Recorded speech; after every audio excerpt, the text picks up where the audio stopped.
dice, por fe soy salvo, por fe también fui bautizado con el Espíritu Santo. ¿Y quién me dice que no? Las evidencias llegan, porque llegan. De acuerdo a los síntomas y el diagnóstico que se ha dado a conocer, el doctor, después de considerar otras alternativas, llegó a la conclusión de que necesitaban esa medicina. Este razonamiento me encanta. Un corazón de piedra, vamos a dar una descripción. Es engañoso más que todas las cosas y perverso y no es confiable. Jeremías capítulo 16. Un corazón de piedra es engañoso más que todas las cosas y es perverso y no es confiable. No nos hagamos problemas cuando algún hermano de la iglesia nos engaña, nos miente, nos confunde. No nos hagamos problemas por eso. El hermano no es que sea malo, oiga bien, porque si no Cristo, que lo tuvo, uno dice, no, esa persona hay que ponerle en disciplina porque hizo esto. Hombre, ¿usted no cree que Cristo hubiese sacado del grupo a Pedro cuando le trató de cortar la cabeza a ese soldado? Nosotros no hacemos cosas como ellos. Cristo no los puso en disciplina. Cristo no los sacó del grupo. Cristo vio espiritualmente que ellos estaban pasando un proceso y que al pasar este proceso, cuando recibiesen la medicina del Padre, ellos iban a cambiar. Un corazón de piedra no es confiable. Pueden leer Proverbio 28-26, se dan cuenta. No es confiable. A veces decimos, ay hermano, el corazón me dice que usted tal cosa. Tu corazón te puede engañar, porque el corazón es engañoso. Cuando una chica conoce a otro chico, ay, mi corazón me dice que me gustas. Es que, si ustedes leen en el libro, yo hice una conversación entre lo que fue Satanás y Eva cuando fue tentada en el desierto. Cuando lo lean me van a dar la razón. Resulta que yo ahí me pongo en los zapatos de Eva como mujer y en los zapatos de Satanás, cómo iba a convencer yo a la mujer. Oye, hay una cosa que yo llamo ahí en el libro, lo que llaman química. ¿Sabes lo que es la química? Ay, no, es que hay química entre nosotros dos, cuidado, esa química también engaña. Satanás engañó a Eva con esa química, y lo van a ver en el libro. ¿Ah? Es mucho más que eso. El corazón nos engaña, aquí estamos diciendo, es engañoso, no es confiable. Proverbio 28-26. El corazón se tuerce o se desvía y no es recto delante de Dios. Proverbio 23-19, Hechos 8-21. Un corazón de piedra es insensible. Su condición principal es la incapacidad de escuchar, entender y hacer la voluntad de Dios. Un corazón en estas condiciones genera actitudes y conductas egocéntricas. Ahí tengo todos los textos, en algún momento grabaré este mensaje y lo vamos a poner a disposición de todos, porque este mensaje es central para el ministerio de la misión terapéutica del reino de Dios. Es lo que Dios quiere en cada hombre, que cada cristiano, cada persona que viene a la iglesia sea un hombre espiritual y reciba esta medicina que recibieron los apóstoles, porque todos la necesitamos. Quitar es separar o apartar el obstáculo de un lugar donde se encuentra. En este caso, era la única y mejor decisión que ellos podían tener, y quien lo estaba haciendo es el Señor. Yo al final del sermón le pedí al pastor, quiero orar, pero no soy yo el que le va a dar a ustedes toda esta promesa. Es que yo en el nombre del Señor le digo, hermanos, esto es lo que hay para usted. Si usted quiere en esta tarde, en esta mañana o en esta tarde recibir lo que los apóstoles recibieron, ponga su mente, su corazón, póngale fe, dígale, Señor, yo soy un cristiano carnal también, yo necesito esa medicina. Es gratis y no duele, medicina sin dolor. Ahí estamos hablando del libro, no duele, es gratis, no duele, hermano. Ahora el libro sí vale $15.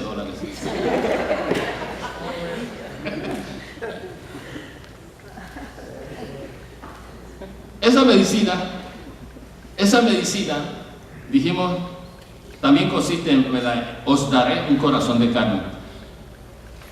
Todos necesitamos otro corazón, y eso lo hace el Espíritu de Dios.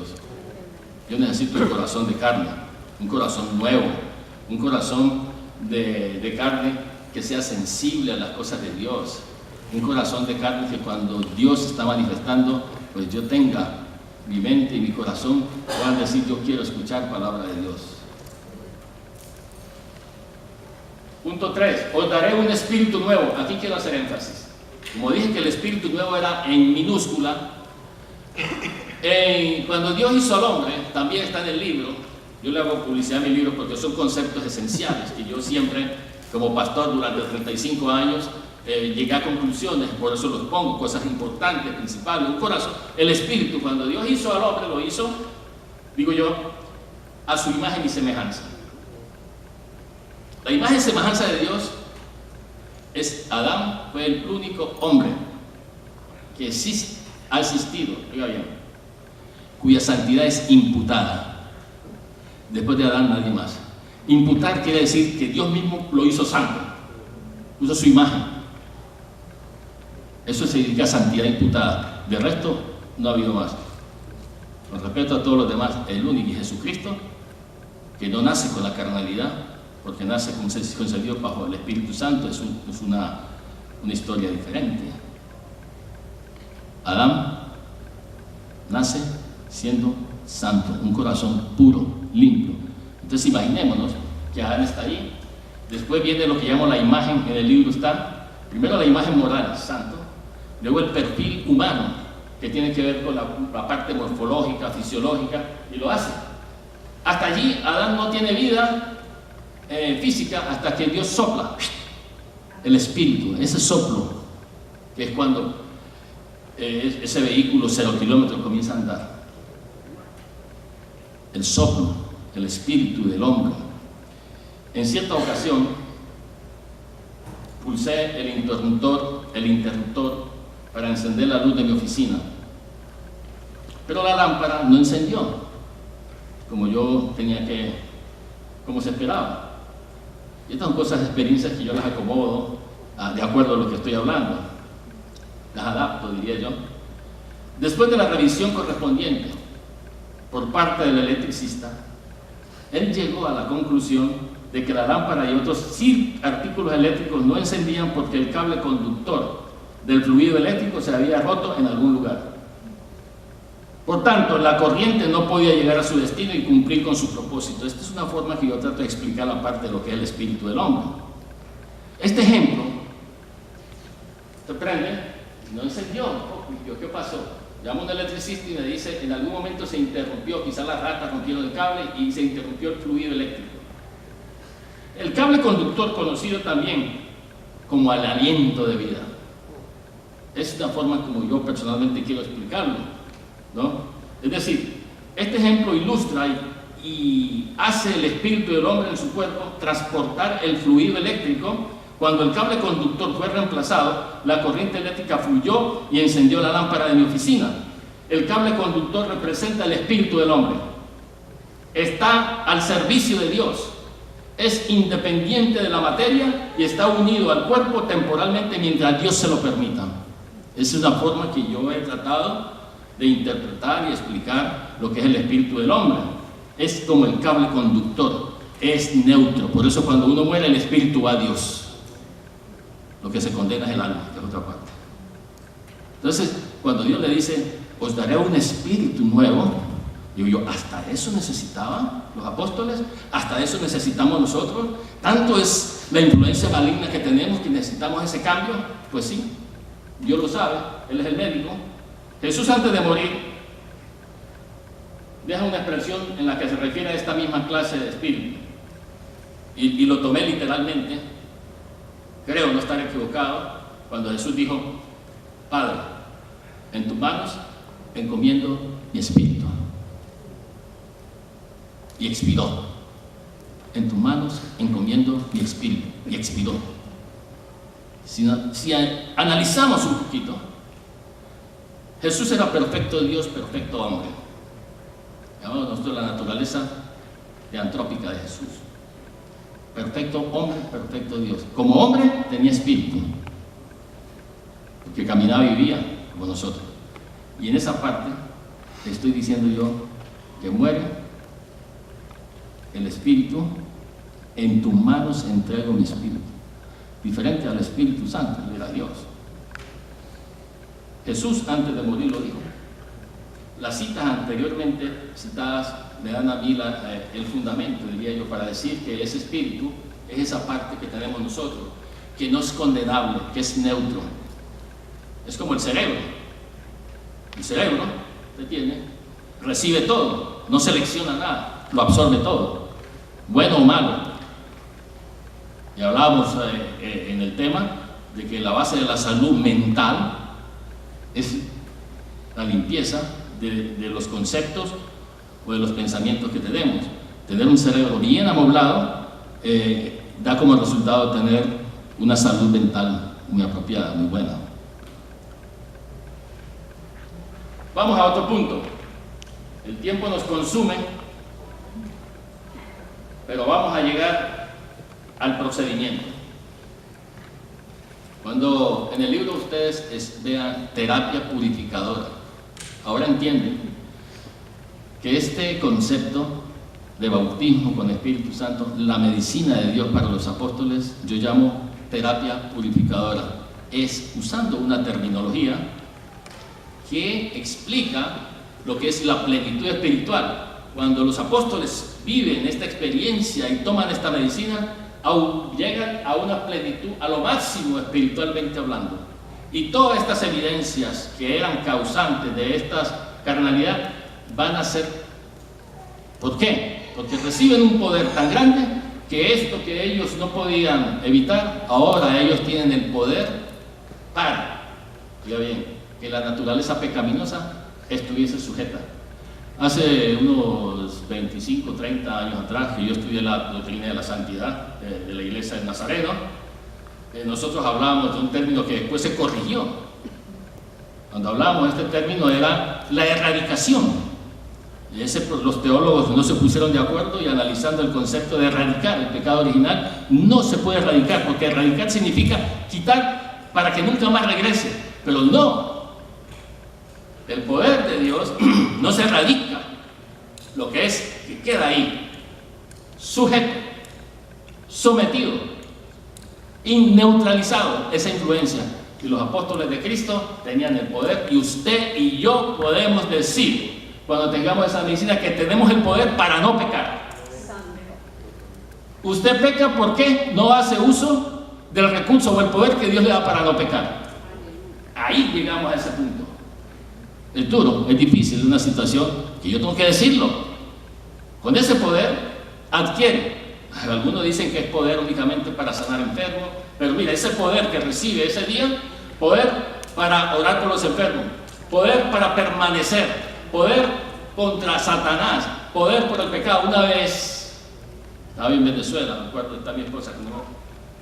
A mí me llamaban mucho porque hubo una época en que había mucha manifestación de demonios y Dios me enseñó, y a mí me llamaban, iban a buscarme a la casa para cuando habían demoniados en todos esos vecindarios. A mí era que me iban a buscar, el pastor Pulido allá en la Trinidad, ese es el especialista, el exorcista, todas esas cosas. Y de hecho, pues yo me respaldaba casi siempre y me llamaron en una oportunidad. Me fui. María se quedaba nerviosa, llorando, porque eso eran situaciones a veces muy feas, complejas, que me tocó vivir. Y me llamaron una señora que tenía 2 días que se quería matar, se quería ahorcar, y nadie podía con ella. Y era ya tarde, la noche, me llamaron. Yo tenía en la iglesia 2 hermanas, que eran las que yo, cuando había casos, las llamaba para que me acompañaran a esas situaciones. Nunca fui solo. Hermana fulana, hermana tal, ya, hermana, necesito que vayan conmigo. La recogía, nos fuimos en el carro, llegamos a esa casa. Hablando del poder. Yo era bautizado con el Espíritu Santo y tenía el poder de Dios con la seguridad. Y entonces voy llegando y en el patio de la casa tenían a esa señora acostada, una de una mano, otra de otra mano, otro pie. Y cuando voy llegando comienzan a ladrar los perros, comienzan a gritar. Entonces le digo a la hermana Nelia, hágase allá, usted acá. y comienza a orar por mí. Me la acerqué a la persona que la tenía y le dije yo a ellos, suéltenla. No la podemos soltar, me dice, porque cuando la soltamos se tira la mano al carro. Le dije, suéltenla. Yo como para estas cosas no tengo nervios, no tengo miedo, gracias a Dios me ha dado la cualidad. Pues yo lo miro y decía a Satanás que es una cucaracha que estás ahí, yo lo miro con desprecio, no le tengo miedo. Oye, gracias a Dios que estoy aquí. Porque cuando usted tiene miedo, Satanás se da cuenta que la persona que lo va a ministrar tiene miedo y se ríe de él. Me pasó con un hermano evangelista que lo llevé a una casa a un endemoniado y el hermano salió corriendo. Suéltenla. Entonces yo voy y me le pongo de frente así, comienzo a ministrarle.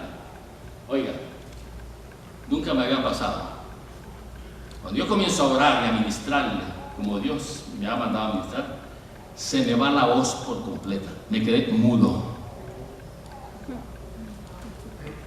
Y doy la vuelta y yo sí, digo, hermana Nelia, la otra hermana. Empezamos a orar. Volvió Dios medio esa fuerza y quedó. Me llama la atención antes de cuando yo entré, aquí está lo del poder, al frente de la iglesia pentecostal. Yo le digo yo a los vecinos, de la familia, y aquí al frente no hay una iglesia, y esa iglesia no tiene un pastor. Él me dice, sí, pastor, él estuvo aquí. ¿Sabe qué dijo? Que ese género no sale sino con ayuno y oración y que él iba a orar 8 días. ¿Qué? Le digo yo, si esta mujer hay que liberarla ya. No, pero él dijo que ese demonio no salía así sino con ayuno y oración y quería 8 días. Bueno, yo después hablo de ese tema, de ese texto bíblico. Yo tengo el poder de Dios del día que me lo dio. Aleluya. Y en el nombre del Señor va para afuera y salió. Bueno, el poder de Dios lo tienes tú. Los apóstoles recibieron poder de Dios ese día. Poder para sanar, para perseverar. Poder que yo haga con ese poder lo que quiero, sí. Si yo quiero lo desecho.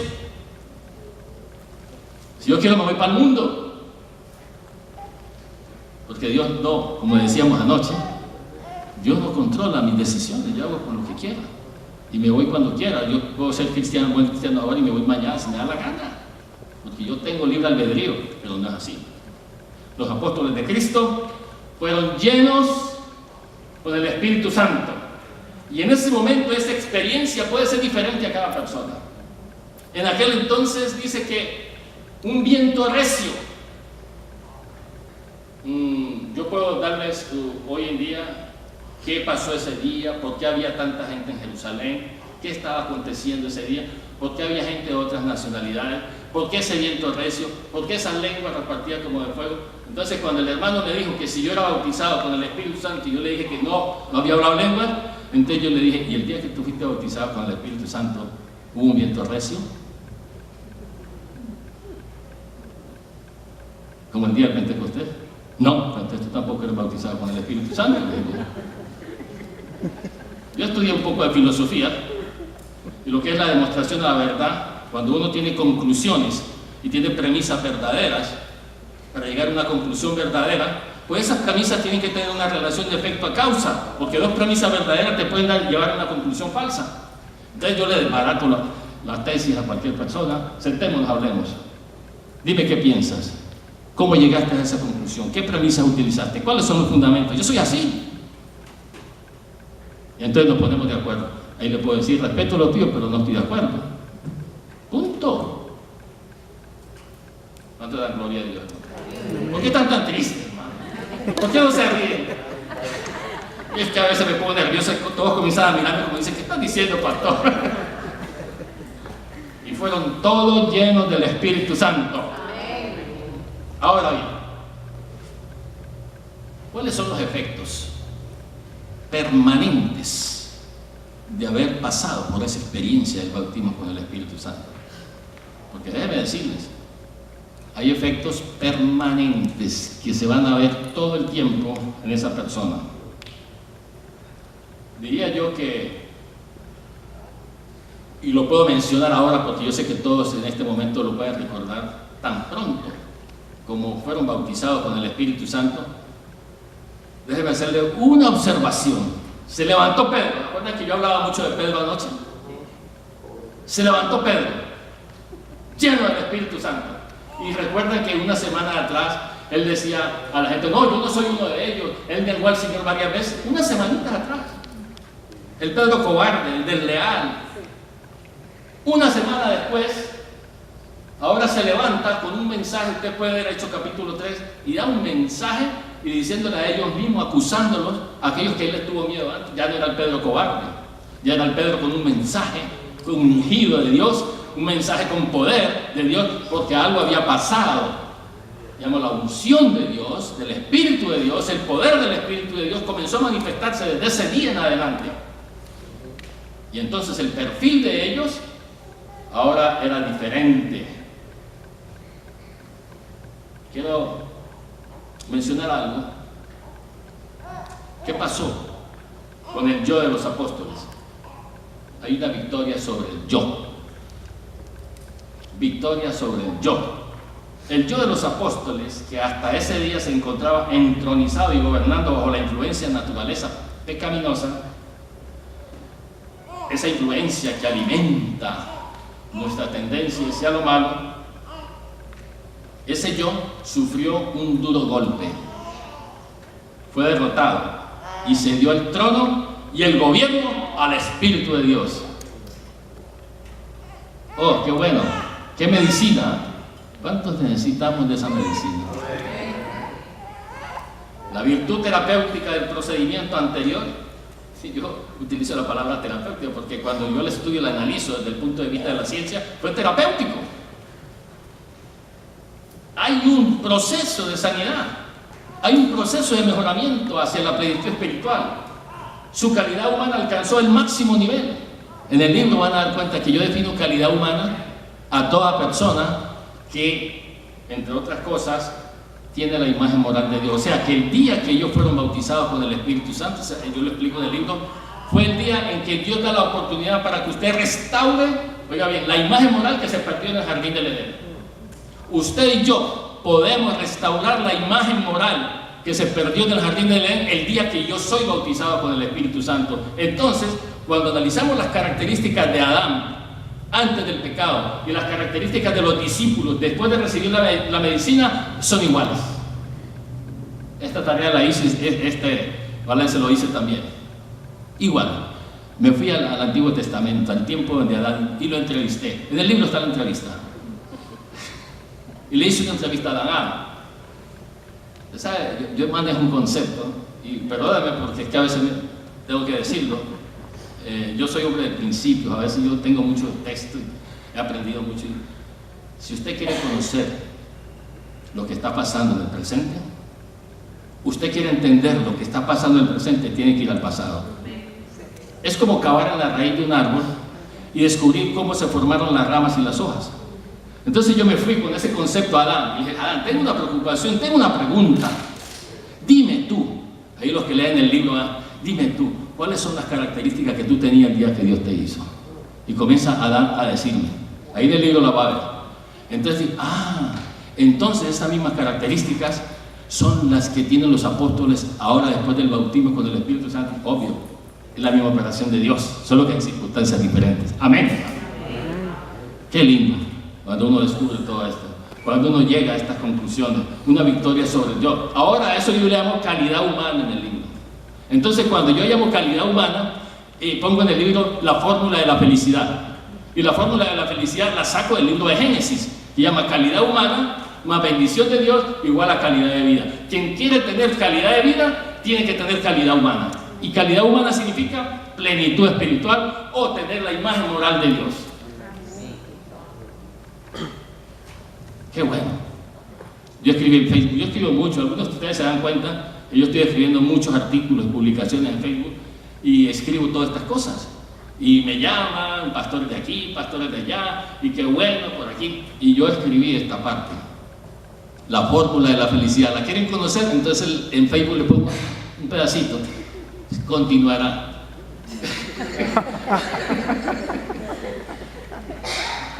Pero hay algo que a mí me preocupa mucho y me da miedo caer. un término que desfachatez intelectual. ¿Sabe lo que significa desfachatez intelectual? Desfachatez intelectual es hablar de un tema en el cual yo no tengo conocimiento, no tengo los argumentos para hablar de ello. La gente a veces habla cosas y uno le pregunta cuáles son los fundamentos de lo que están diciendo. No, dicen, yo lo escuché, un predicador dijo así. Hermanos, tengamos cuidado de no caer en la desfachatez intelectual. Lo que yo le estoy diciendo, coja un lápiz, un papel, coja los textos bíblicos, y si usted me pregunta, yo con mucho gusto le respondo y me siento, porque me encanta enseñar que me pregunten.